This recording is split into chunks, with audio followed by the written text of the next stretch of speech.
म्हणजे ते डाव साधला बरोबर. देवाच्या नावाखाली, उत्सवाच्या, गणेश उत्सवाच्या नावाखाली देवेंद्र फडणवीस डाव साधला. आता isakal.com आहे देशातील नंबर 1 ची मराठी न्यूज वेबसाईट. प्रत्येक अपडेटसाठी isakal.com ला नक्की भेट द्या. हे लय लांब चाललं आता. अरे इंग्रजांना रोखलं राव. इंग्रजाच्या काळात सुद्धा उपोषण रोखले नाही, देवेंद्र फडणवीसच्या काळात रोखले जाते. काय अवघड आहे. आणि पुन्हा म्हणता आम्हाला बोलता, तुम्ही चुका करता. तसं आपल्याला ती रात्री कायदा माहीत झाल्यानंतर, कारण आपल्याला निकाल कधी आला, मला वाटतं 3 वाजता का काय काल, आणि आम्हाला कवा निघायचं आज रात्रीत काय करायचं. म्हणजे ते डाव साधला बरोबर. देवाच्या नावाखाली, उत्सवाच्या, गणेश उत्सवाच्या नावाखाली देवेंद्र फडणवीस डाव साधला. अचानक याची का लोक त्याचे समोरून म्हणणं मांडणारे त्याचे, आणि लगेच निकाल लागून जातो. न्यायालय आमची बाजू ऐकून घेणार, आम्हाला माहिती. आणि न्यायालय आम्हाला न्याय सुद्धा देणार, कारण तेवढीच आधार आम्हाला जागा आहे. न्याय देवता 100% आम्हाला न्याय देणार आहे. आमचे पण वकील न्याय मंदिरासमोर, न्यायदेवतेसमोर उभा राहणार आहे. गेल्या वेळेस सुद्धा असंच झालं, न्यायदेवतेने आम्हाला न्याय दिला होता. हे सत्य आहे.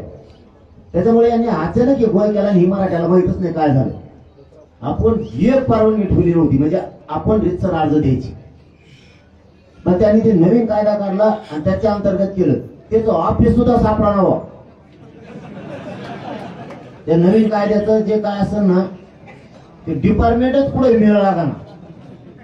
जवळपास रात्री 12-1 वाजला होते सापडायला. एवढा मोठा कायदा बनिला.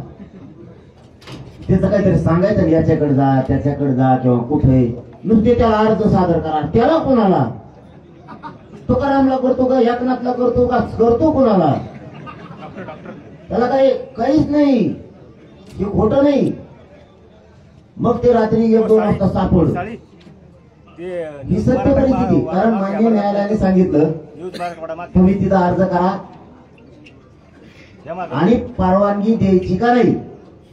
बघा, लक्षात ठेवा मराठी, परवानगी द्यायची का नाही सरकार ठरवणार. म्हणजे देवेंद्र फडणवीस पुन्हा तिथं जाणलं. आता कळलं ना मला, देवेंद्र फडणवीस मराठा विरोधी आहे का नाही, हिंदू विरोधी आहे का नाही. आता लक्षात येईल. परवानगी नाकारली, आपल्याला परवानगी नाही दिली की समजायचं याच्या आरक्षण द्यायचं जेव्हा आलं की देवाच्या आड गेला पाहिजे. आहे का नाही. आता दूध का दूध, पाणी का पाणी, सगळं होणार आहे. क्लिअर आहे. कारण मान्य न्यायालयाच्या हातात नाही. न्यायालयाने त्यांना सांगितलं त्या परवानगीबद्दल. मग आता त्या 2025 नवीन कायदा आहे, कालच आला आहे. काय हुंबलच व्हायचं काम आहे. परत आता आयला म्हणलं पुन्हा म्हणजे घोडे लावले. ते आता आमची खेड्याची गरीबाची भाषा आहे. आता काय करणार त्याला. बरं, कायदा कसा बनेला माहितीये का. आपली सगळ्या स्वारीची अधिसूचना काढली. आपली सगळ्या स्वारीची अधिसूचना काढली त्यावेळेस हरकती मागितल्या की कायदा बनेला हरकती फिरकती मागितल्या का नाही, तर डायरेक्ट ऍक्टिव्ह केला आमच्यासाठी. ही विचार करण्याची गोष्ट आहे. जर 2 दिवसात केला म्हणलं तर हरकतही नाही. इतक्या अचानक मग काय तुमच्या पदाधिकारी हरकत घेतल्या करायचीच. बघा, ही लय शोकांती काय राज्याची. पण गणपती बाप्पा आपल्याला आशीर्वाद दे, छत्रपती शिवरायांचा आपल्याला आशीर्वाद दे, 33 कोटी देवतांचा सगळ्यांचा आशीर्वाद दे, सगळ्या संत महंतांचा आशीर्वाद दे, आपल्याला वारकरी संप्रदायाचा आशीर्वाद आहे. सगळे जाती धर्माचे लोक आपल्या बरोबर आहेत. धनगर बांधवाचे मरणाचे पोट्टे आले तिकडच्या कडेला आपल्यासाठी पाठबळ द्यायला, आपल्या सोबत द्यायला. गरीब मुस्लिम बांधव आहेत, सगळ्या जाती धर्माचे लोक, गरीब ओबीसी आपल्या सोबत आहेत, सगळेजण सोबत आहेत. फक्त एक महत्वाचा मुद्दा सांगतो, ते मात्र कोणी करू नये. हे बघा,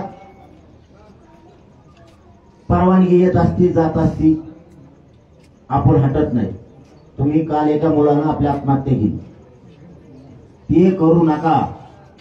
देवेंद्र फडणवीस साहेबांना विशेष करून सांगतो, किती पोरं मारायचे आणखी. नुसती परवानगी दिली नाही, तुम्ही मराठ्यांना अडवलंय, गॅजेट असून देत नाहीत. मराठा आणि कुणबी एक आहे.